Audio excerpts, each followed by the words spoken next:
Strange and Scary Mysteries of the Month, December 2020. Strange and Scary Mysteries of the Month is a compilation of the weird, disturbing, and downright baffling stories currently happening in our world. From UFOs to serial killers, ancient sites, mysterious creatures, and even ghosts. These are the strange and scary mysteries for December 2020. Number 5. Utah Monolith. 2020 is the year that just keeps on giving, and in November, the global headlines as well as social media were bombarded with photographs and videos showing a strange monolith discovered somewhere within the vast deserts of Utah. The Utah Department of Public Safety Aero Bureau claimed to be the first to stumble upon the tall metal object on November 18th. In a post online, they explained that they came across the monolith while conducting a survey on the population of bighorn sheep in the area. Found in the middle of nowhere, buried deep in the rocks, the column was described to be made of solid silver, or a silver-like metal, and is demonstrated by the official video from the agency, whereby they had two men standing on top of one another. It stood around 12 feet tall.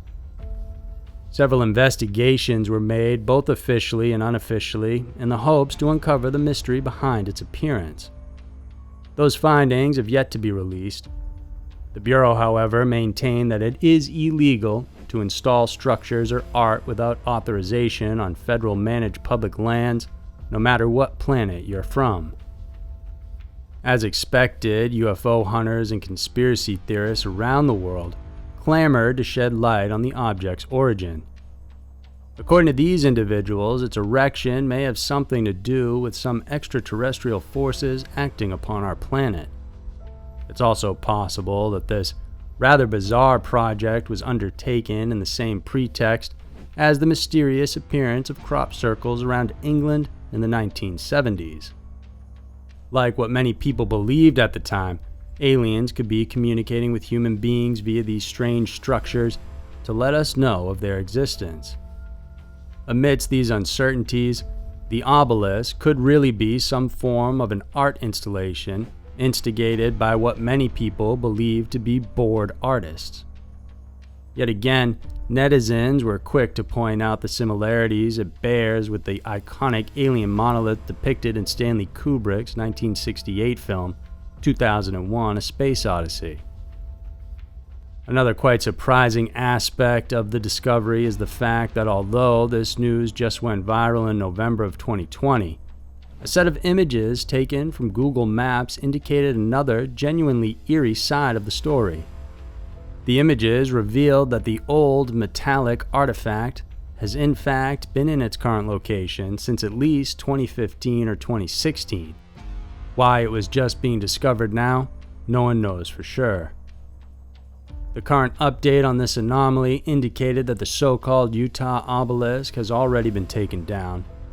Witnesses said that they saw 4 men dismantling the tall hunk of metal that has, in all its intents and purposes, captivated the world's attention. Since its discovery, 2 other similar monoliths were discovered, one on a British beach and the other in a Belgian field.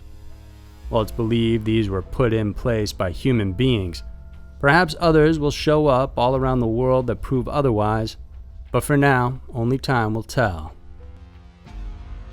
Number 4. 1995 California Cold Case.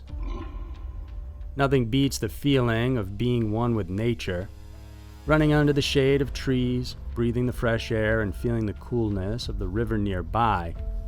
These are just but some of the many wonderful things trekkers love about the Sacramento River Trail in Redding, California.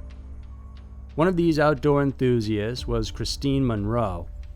In 1995, the 37-year-old mother of 4 went out one morning to make a quick jog along the trail near her home. But she never returned, which worried her family, and she didn't report to work, which concerned her coworkers as well. That concern turned into dread when on June 24th, Monroe's lifeless body was discovered dumped along the Sacramento River Trail. She'd been sexually assaulted before being stabbed to death. Theories were abound, but The Reading PD determined that the woman was allegedly ambushed by a perpetrator lying in wait on the south side of the trail. For 2.5 decades, not a single person had been charged with the killing. There was actually one confession from a suspect, but that never helped move the case forward. It was in 1997 when a man named Michael Vielbig told police that it was himself who had killed the woman. He was, of course, interrogated, but investigators soon found the details of his story to be quite faulty. Aside from the woman's death, he also took claim of other killings in the area.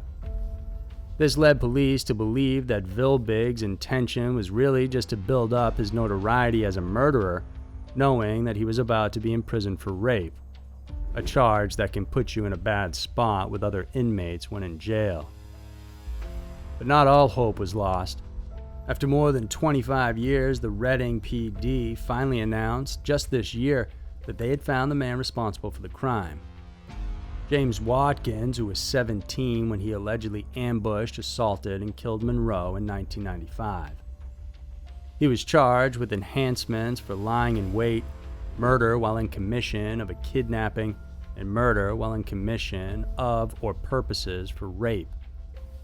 The case has been filed in juvenile court due to the suspect's age at the time he committed the crime, though he will likely be moved to an adult court. During the investigation in '95, police said that they recovered the perpetrator's DNA lodged under the victim's fingernails. An analysis was made at the time, but due to certain limitations, they were unable to find a match. In 2019, though, a detective opted to reopen the case and submitted the DNA profile to the Department of Justice. It took a while, but the analysis returned with a potential match in Watkins. The man had been serving a 14-year sentence in a Texas state prison for robbery after he had moved to the Lone Star State in '97. In November of 2020, the now 42-year-old convict was extradited back to California's Shasta County Jail, where he awaits his trial for Christine Monroe's murder case. Number 3. Denmark's zombie minks. They say haste makes waste, but in Denmark's case, haste makes mistakes. And there are millions of them. In early November of 2020, Denmark, the world's biggest exporter of mink fur, announced that they needed to slaughter the country's 17 million plus population of the furry animal. This came following reports that 12 people had been infected by a mutated strain of the virus that caused COVID-19. Apparently, this mysterious viral strain was passed down from humans to mink and then back to humans. With the directive from the former Food and Agriculture Minister, Mogens Jensen, the mandate was quickly carried out, a dispatching of the entire population of farmed mink within the country. The carcasses were then dumped into trenches dug at a nearby military base in western Denmark. According to reports, the holes dug for this purpose were only about 6 feet down into the ground. It only took a few weeks before the problem caused by this haphazard decision leaked to the surface, both literally and figuratively. By the end of the month, news broke out that hundreds of thousands of dead critters began to resurface from their burial grounds.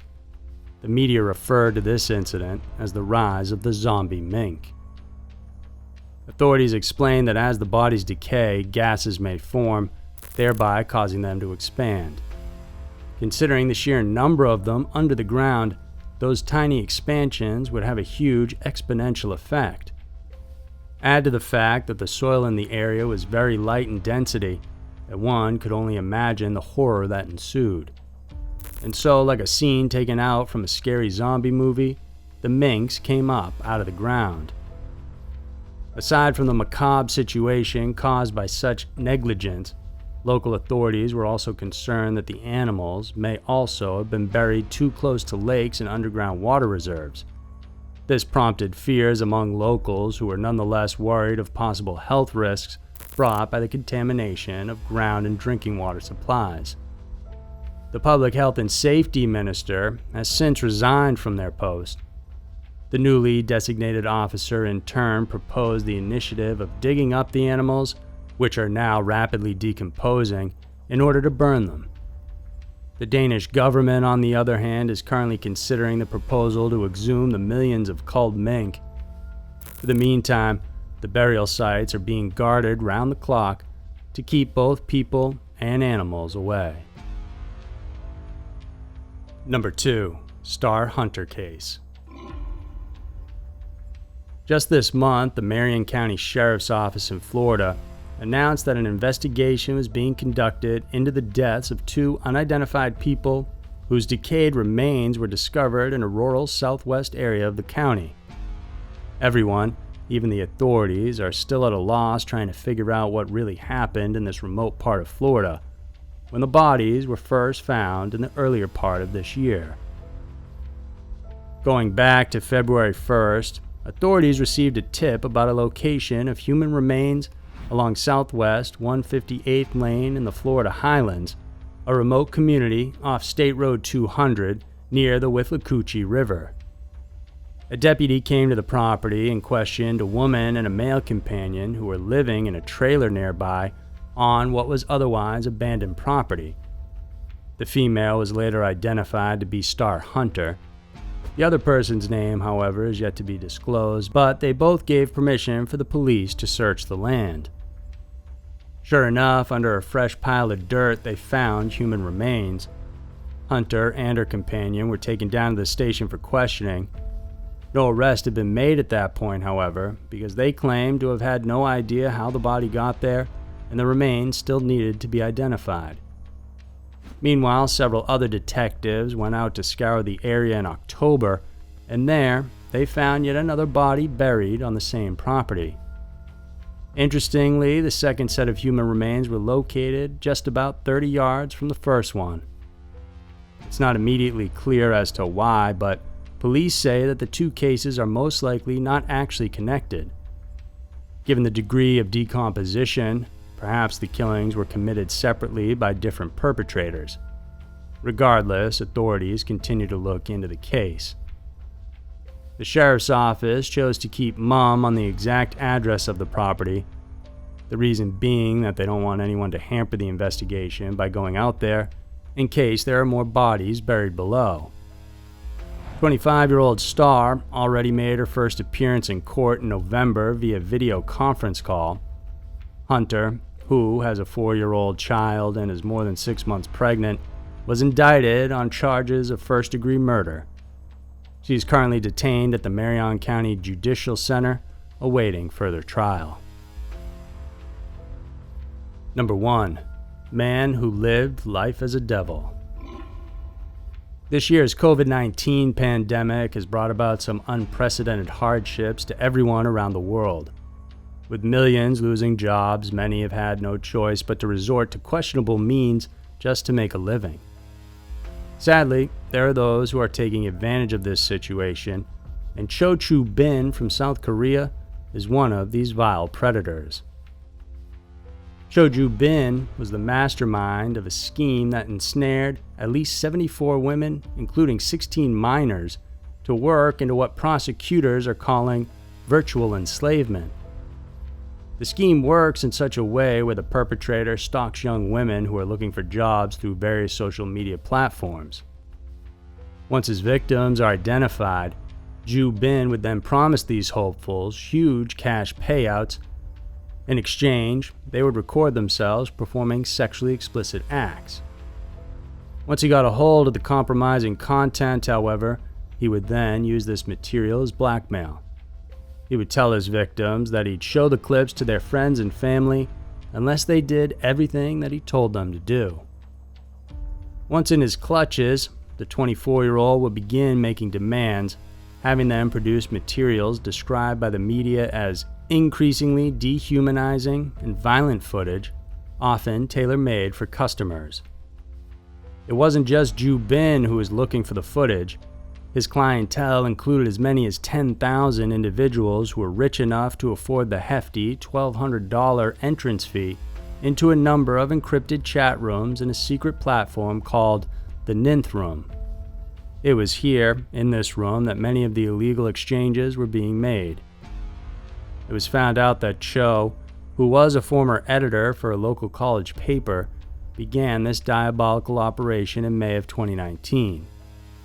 Upon further interrogation, he confessed to having been assisted by more than 36 other people who are still in their teens and early 20s. All of them, he admitted, had made huge profits out of the suffering of their victims. In court documents released to the press, the identities of some of the women and children had actually been named for the public to see, which was a big mistake. But to add insult to injury, Korean authorities initially decided to withhold the names of all those who actually committed the crimes. Many citizens went online to express their dismay in the government's leniency towards the digital sex criminals. Petitions were signed by millions demanding that the Korean government release not only the identities of the accused and his cohorts, but also those who actually participated in the illegal trade of highly explicit content. In light of this recent clamor, police confirmed they have already arrested at least 120 suspects and 18 operators, which include Cho as their ringleader. During his arrest on March 25, 2020, the young man told the press that he's grateful for the intervention such that it put a stop on the life of a devil that could not be stopped. In November, he was found guilty for violating the laws protecting women and children from sexual abuse, as well as for running a criminal organization which produced and sold abusive videos with the intention to make a profit. He was sentenced to a total of 40 years in prison, which is closely equivalent to a life sentence in Korea. Yet again, thousands of other petitioners urged court officials to reconsider and change it to a much heavier prison sentence, and some even called for a death sentence. So there were the strange and scary mysteries of the month for December 2020. Every day we encounter strange and baffling stories that most of us don't know what to make of. These are just a handful, but there's so many more to uncover. If you like this video, then please subscribe, because every week we're putting out new mysterious videos for you to check out. And make sure to listen to the Scary Mysteries in Every Town podcast as well for more chilling stories. Thanks for tuning in, and we'll see you soon.